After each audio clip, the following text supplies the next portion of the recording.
دوستو، جیسا کہ میں نے آپ کو پچھلی ویڈیو میں بتایا تھا کہ جناب رسول صلی اللہ علیہ وسلم کے اس دنیا سے چلے جانے کے بعد مسلمانوں کو بہت سی مشکلات آ پڑی تھی۔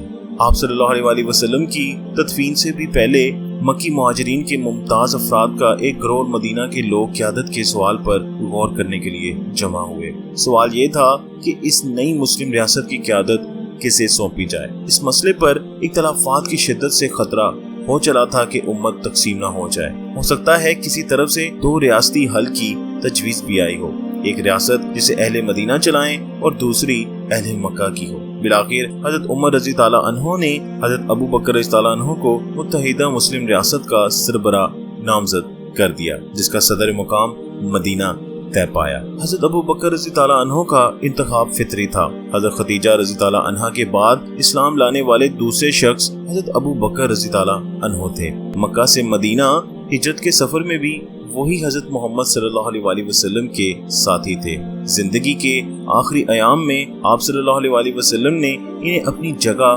امامت کے لیے بھی چنا تھا۔ اگرچہ ان کا تعلق اہل مکہ سے تھا، لیکن مہاجرین یا انصار میں سے کسی کو ان کی اہلیت پر اختلاف نہ تھا۔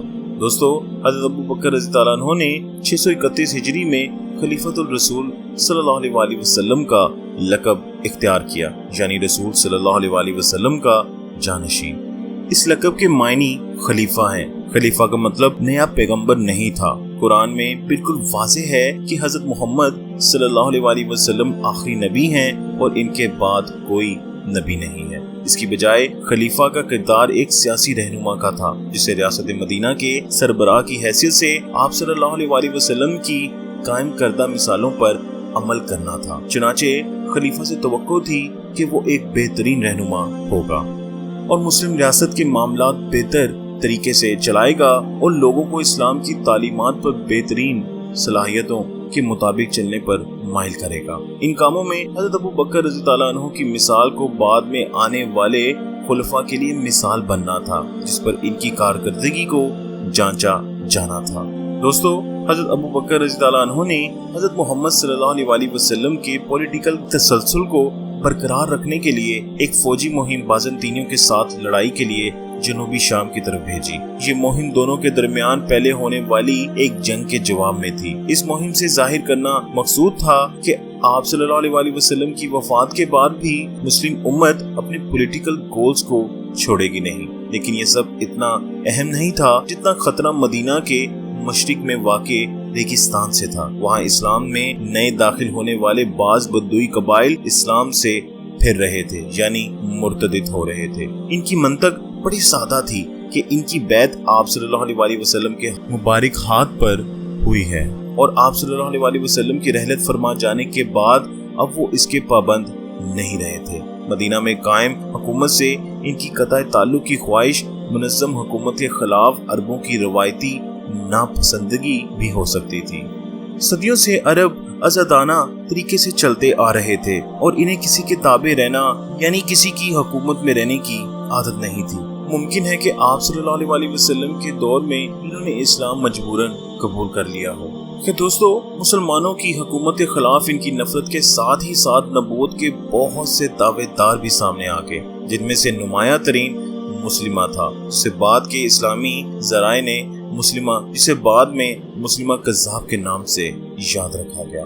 کہ دوستو، ان قبائل نے زکوٰۃ دینے سے بھی انکار کر دیا، جو اسلام کا ایک اہم رکن ہے، اور اس کے علاوہ انہوں نے نئے پیغمبروں کو تسلیم بھی کر لیا۔ ان امور کے پیش نظر حضرت ابو بکر رضی اللہ عنہ نے انہیں دائرہ اسلام سے خارج اور دین کے لیے خطرہ قرار دیا۔ اگر گروپس کو یہ فیصلہ کرنے دیا جائے کہ وہ اسلام کا کون سا پہلو اختیار کرنا پسند کرتے ہیں، یا انہیں خود کو پیغمبر کہلانے اور اپنی مرضی کا مذہب بنانے کی اجازت دی جائے، تو پھر سینکڑوں مختلف دین پیدا ہو جائیں گے اور اسلام کا تقدس ختم ہو جائے گا۔ بلا شبہ قرآن میں بیان کردہ گزشتہ امتوں کی زندگیاں بھی حضرت ابو بکر رضی اللہ عنہ کے ذہن میں ہوگی کہ جنہوں نے اللہ کے بھیجے ہوئے مذہب کو اپنی ضروریات کے مطابق ڈھال لیا تھا۔ اللہ تعالیٰ نے ان لوگوں پر سخت عذاب نازل کیا تھا۔ مسلم برادری کے ایک خدا ترس شخص ہونے کے حوالے سے حضرت ابو بکر رضی اللہ عنہ اس انجام سے بس صورت بچنا چاہتے تھے، اس لیے انہوں نے فوجی کارروائی شروع کی۔ انہوں نے باغیوں کو کچلنے کے لیے ایک فوج حضرت خالد رضی اللہ عنہ بن ولید کی سربراہی میں بھیجی۔ جزیرہ نما عرب میں حضرت خالد رضی اللہ عنہ ایک معروف کمانڈر تھے۔ اسلام لانے سے پہلے اور بعد میں ان کی زیر قیادت لڑی جانے والی کسی فوج کو شکست نہیں ہوئی۔ سرائی جنگی چالوں اور گھوڑے سوار دستوں کے استعمال پر بلا شبہ حضرت خالد بن ولید ایک بہترین جنگجو تھے۔ خیر، مدینہ کو باغیوں کے کسی ممکنہ حملے سے محفوظ بنانے کے بعد وہ فوج کو لے کر مشرق رخ بڑھے، جہاں زیادہ تر باغی قبائل موجود تھے۔ مسلمہ کی فوج کسی طرح بھی حضرت خالد رضی اللہ عنہ بن ولید کی فوج کے جوڑ کی نہ تھی، چنانچہ اس کی فوج کو بری طرح شکست ہوئی اور اسے کچل دیا گیا۔ خود مسلمہ مارا گیا۔ خلیفہ کی وفادار فوجیں ایک ایک کر کے سارے جزیرہ نما میں پھیل گئی۔ قبائل کو دوبارہ اسلام میں داخل ہونے کی دعوت دی گئی، جنہوں نے بغاوت جاری رکھی، ان کے خلاف جنگ کی گئی۔ سن 633 عیسوی تک باغیوں کی جنگیں ختم ہو گئی تھی اور سارے جزیرہ نما عرب کو ایک متحد اسلامی سلطنت کی شکل دے دی گئی۔ اسلام سیاسی چیلنج سے سرخرو نکل آیا تھا۔ یہ چیلنج پیغمبر اسلام صلی اللہ علیہ وسلم کی رحلت کے بعد اسلام اور اس کے سیاسی قیادت سے وفاداری کے سوال پر سامنے آیا تھا۔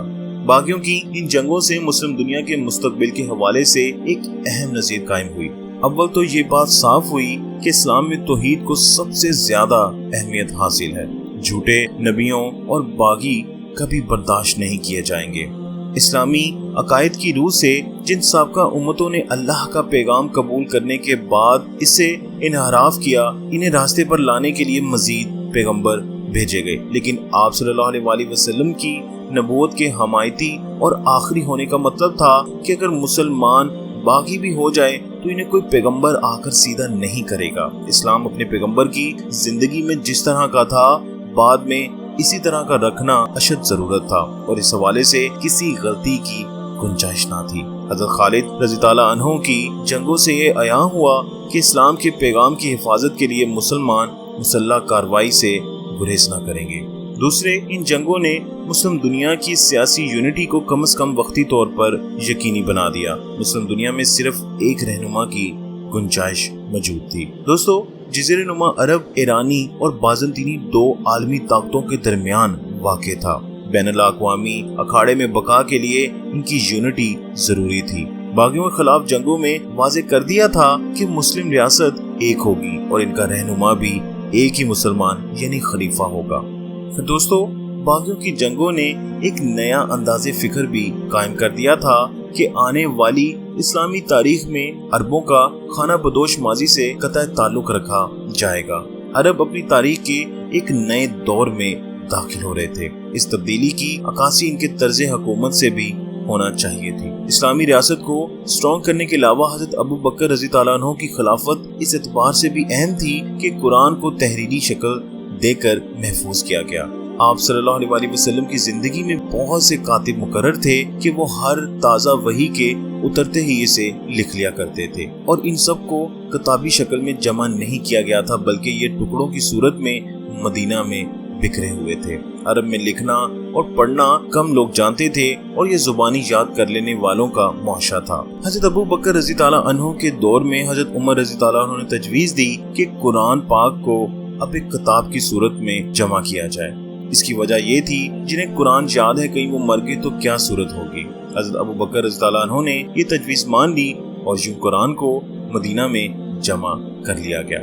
دوستو، حضرت ابو بکر رضی اللہ عنہ کی خلافت 632 عیسوی سے 634 عیسوی تک صرف 2 سال کی تھی۔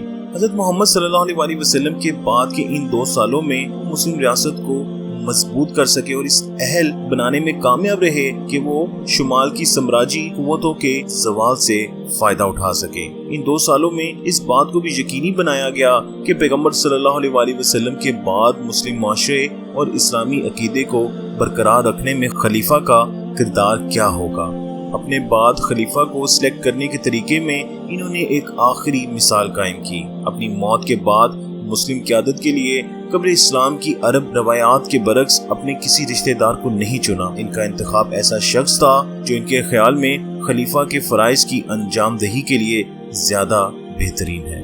اپنے بستر مرگ پر حضرت ابو بکر رضی اللہ عنہ نے حضرت عمر رضی اللہ عنہ بن الخطاب کو اپنا جانشین نامزد کر دیا۔